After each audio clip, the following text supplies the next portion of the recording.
Entire world అంతా షేక్ అయిపోయినటువంటి ఈరోజు సోషల్ మీడియా ఎక్కడ చూసినా ఈ న్యూసే కవర్ చేస్తున్నారు. అందరూ తమ వంతు బాధ్యతగా ఈ మొత్తం అంశం మీద అనలైజ్ చేసి కొత్త కొత్త కోణాలను బయటకు తీసుకొస్తున్నారు. It's no more private, just like the island. It has become public. Jeffrey Epstein ఈ పేరు 2019 ముందు కూడా చాలా సందర్భాల్లో వినిపించింది కదా. 2003 ప్రాంతం అనుకుంటా సెక్షువల్ అసాల్ట్ ఈ సినారియో మీద అరెస్ట్ అయినటువంటి ఎప్స్టీన్ ఆ తర్వాత బయటకు వచ్చేసారు జైలు నుంచి. అగైన్ తన రెగ్యులర్ రొటీన్ ఏదైతే ఉందో అది కొనసాగిస్తూ వచ్చారు. ఆ తర్వాత మళ్ళీ అరెస్ట్ చేయడం జరిగింది. 2019 కన్నా మునుపు హీఈస్ నో మోర్ అని అన్నారు. So what? అతని లైఫ్ టైంలో చేసినటువంటి విత్ హిస్ టీమ్ ఇంతటి అసాల్ట్ అసలు ఎవరు విని ఉండరు, ఎక్కడా చూసి ఉండడం, ఇంకొకసారి కూడా చూడాలనుకో. It's a shocker to entire humanity. అదేమంటే ఇది ఇల్లుమనాటి అంటున్నారు. బట్ దెన్ ఈ రీసెర్చ్లన్నీ చూస్తుంటే వీళ్ళు చెప్పేది నిజమే అనిపిస్తోంది.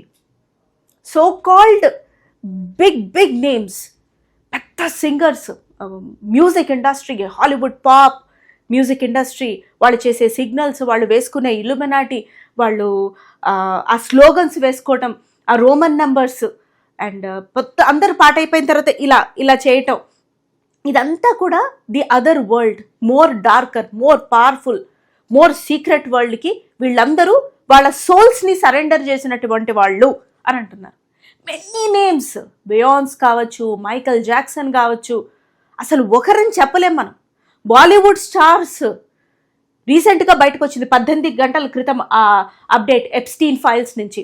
అనురాగ్ కశ్యప్, ఆయన పేరు కూడా బయటకు వచ్చింది. ప్రైమ్ మినిస్టర్ బిల్ గేట్స్, వీళ్ళందరినీ మనం ఎంతో ఆదర్శవంతంగా చెప్పుకుంటున్నాం. సెల్ఫ్ మేడ్ పీపుల్ అంటాం, వాళ్ళని ఫాలో అవుతాం. బట్ దెన్ ఇట్లాంటివి వినిపిస్తున్న తర్వాత Bill Gates himself publicly admitted that నేను ఎప్స్టీన్ ప్రెజెన్స్లో నేను ఉండడం అత్యంత ఫులిష్ డెసిషన్గా నేను పరిగణిస్తున్నాను, but have not been a part of his private affairs అన్నట్టు. బట్ దెన్ ఎన్ని వందల సార్లు వీళ్ళందరి పేర్లు ఆయా మెయిల్స్లో మెన్షన్ అయ్యాయి.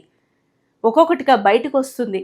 అసలు ఇనీషియల్గా బయటకు వస్తున్న కాంటెంట్ చూస్తేనే ఇంత హారిఫైయింగ్గా అనిపిస్తే వీళ్ళు సీక్రెట్గా టేప్ చేసినటువంటి ఆ సినారియోస్, ఆ అసాల్ట్స్, చిన్నపిల్లల్ని అబాండన్ చేయడం అంటే ఎత్తుకెళ్ళిపోవటం, Epstein partner being a woman, ఆవిడ అలా ప్రవర్తించటం, అసలు whole humanity has gone to dogs అంటారే, this is what has happened.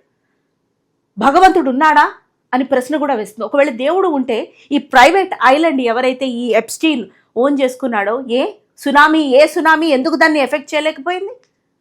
అంటే ఆ భగవత్ స్వరూపాలు కూడా భయపడుతున్నాయా ఇట్లాంటి దుర్మార్గులకి?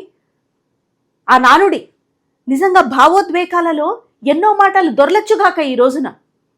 బట్ దెన్ ఇట్లాంటివి జరుగుతున్నప్పుడు చూస్తున్నప్పుడు కూడా రియాక్ట్ అవ్వకుండా ఉండలేము. ఏదైనా జంతువు చనిపోతుంటే అంతెందుకు, సునకాలు, కుక్కలు, వాటి ప్రొటెక్షన్ కోసం ఇంత ఫైట్ చేస్తున్నాం మనం. ఇంత చిన్న చిన్న పిల్లల్ని అబాండన్ చేసి వాళ్ళని సెక్స్ ర్యాకెట్లో భాగాలుగా చేసి వాళ్ళపైన కంటిన్యూస్గా అజాల్ట్ చేసి ఫస్ట్ మసాజ్ చేయడం ఎలా నేర్పిస్తామో తీసుకెళ్తారట. ఆ తర్వాత సెక్షువల్ అజాల్ట్ చేస్తూనే ఉంటారంట వాళ్ళ మీద. అంటే ఎంత అలవాటు పడిపోతారంటే వాళ్ళు దానికి కూడా యూస్డ్ అయిపోతారు. ఆ తర్వాత ఇట్లాంటి వాటిట్లో కొంతమంది పిల్లల్ని, మరీ ముఖ్యంగా చిన్న పిల్లల్ని చంపేసి, అది కూడా బ్రూటల్గా హ్యూమన్ మీట్, ఈ హైఫై ఎలీట్ సోషలైట్స్ ఈ పార్టీస్లో హ్యూమన్ మీట్ని సర్వ్ చేస్తారట. అవి తింటున్నారు కూడా వాళ్ళు. It is a part of their culture అంటున్నారు. దీన్ని కల్చర్ అనడం కన్నా దేవుడు ఎంత ఉన్నాడో దయ్యాలు కూడా అంతే ఉన్నారు. డీమన్ మొలాక్ ఆ ఫిగర్కి అక్కడ స్పిరిచువల్ ప్లేస్, అంటే స్పిరిచువల్ అని మనం కించపరిచే విధంగా నేను మాట్లాడకూడదు, క్షమించాలి మాట దొరికినందుకు. వాడికి ఆలయం కూడా కట్టి మొలాక్ అనే డీమన్కి అక్కడ ఆ ఫిగర్కి భగవంతుడి కింద, వాళ్ళ భగవంతుడి కింద ఆ ఫిగర్ని పూజిస్తూ హ్యూమన్ మీట్ని, చిన్నపిల్లల మీట్ని, వాళ్ళ స్కల్స్ని సాక్రిఫైస్ రూపంలో సర్వ్ చేస్తారట. అంటే మనం జంతు బలి అని అంటామే కొన్ని కల్చర్స్లో, నరబలి అనమాట. అండ్ ఇట్లాంటి పర్సనాలిటీస్, ఇట్లా రెప్టైల్ సోల్స్ అంటారు వీళ్ళని. కొన్ని గుర్తులు కూడా ఇప్పుడు సోషల్ మీడియాలో వైరల్ అవుతోంది.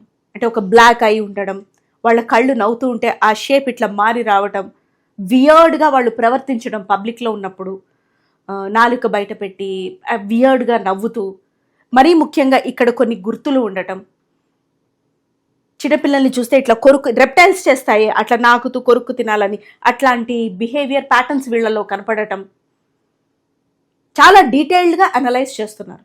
ఇంకా చెప్తోంది ఏమిటంటే మన ప్రపంచాన్ని సైతం ఊపేసిన, ఇంకా దాని ట్రేసెస్ని వదిలేసి ఎన్నో ప్రాణాలని బలిగొంటున్న కరోనాని సైతం ఈ కేసు డైవర్షన్స్ చేయడానికి ప్లాట్ చేశారట. It was a plan, it was plotted.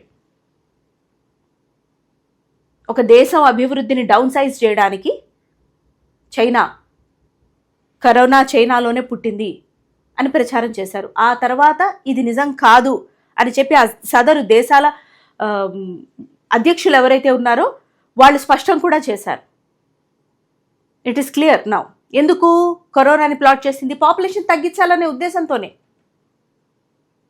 కొంత పాపులేషన్ కన్నా ఎక్కువ పాపులేషన్ ఉండొద్దు, దానికన్నా ఆరింతలు ఉన్నారు ఇప్పుడు, వాళ్ళందరూ స్పీషీస్ ఇన్సెక్ట్స్తో సమానం, అందరు ఇట్లా పురుగుల్లాగా లేచిపోతే ఉన్న పాపులేషన్ ఎవరైతే 1, 2, 3, 4 ఆర్ వాట్ ఎవర్ 100 crores ప్రపంచం మొత్తం ఆ పాపులేషన్ ఎవరైతే ఉంటారో వాళ్ళే ఎలీట్ పాపులేషన్ అని తమ పవర్ని రిలీజియస్గా మిస్యూజ్ చేసుకొని వీళ్ళు ప్లాట్ చేశారు కరోనా వైరస్ అని కూడా ప్రూఫ్స్తో సహా మనం చూడవలసిన దుస్థితి ఏర్పడింది ఈరోజు.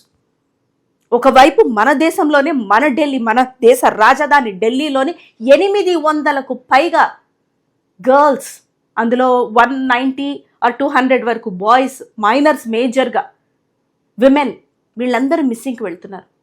ఇంత ఓపెన్గా, ఇంత పబ్లిక్గా హ్యూమన్ ట్రాఫికింగ్, సెక్స్ ర్యాకెట్స్. ఎక్కడుంది మానవత్వం? ఎర్లీ మ్యాన్ ఎవల్యూషన్ దగ్గరే ఆగిపోయింది మానవత్వం. ఇలాంటి దుస్థితి, ఇలాంటి వార్తని రిపోర్ట్ చేస్తున్నందుకు, ఒక మనిషిగా పుట్టినందుకు సిగ్గుపడుతున్నాను నేను. ఇది ఎక్కడికి వెళ్తుంది? ఈ 3 million ఫైల్స్ ఒక్కొక్కటిగా బయటకు వస్తే ఎంతమంది పేర్లు బయటకు వస్తాయి? అసలు మన ఉనికిని సైతం మనం నమ్మలేని పరిస్థితి వస్తుంది. ఈ డార్క్ వరల్డ్ అనేది మొత్తం ప్రపంచాన్ని రూల్ చేస్తుందా? వీళ్ళనా మనం ఐడియల్స్గా తీసుకుంటున్నాం? లైఫే అన్సర్టన్ అనుకుంటే అసలు why we have born as humans అనిపించేలాగా ఉంది. ఎప్స్టీన్ అని బయటకు వచ్చిన ఫైల్, ఎన్నో దీనికి అనుబంధమైన వీడియోస్లో డార్కర్ వరల్డ్ అనేది ఉంటుందని ఎంతోమంది నార్మల్ ఫ్యామిలీస్ అని బయటకి చెప్పుకొని తిరిగే వాళ్ళంతా తమ పిల్లల్ని ఫ్యామిలీ అబ్యూజర్స్గా జనరేషన్స్ నుంచి వాళ్ళని అబ్యూస్ చేస్తూ వస్తూ 11 ఏళ్ల పిల్ల తల్లి అయ్యి అదే ఫ్యామిలీలో మెంబర్స్ వల్ల ప్రైవేట్ పార్టీస్ 20-30 మందితో సెక్షువల్గా అజాల్ట్ చేయబడి, where is the humanity? Where are we going?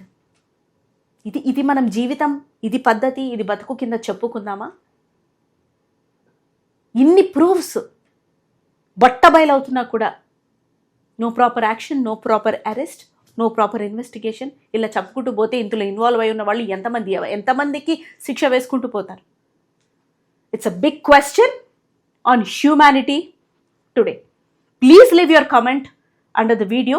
If I have missed out reporting any issue, మీకు తెలిసింది నాకు తెలియంది, please leave a comment. Please protest against saving humanity. Thanks for watching.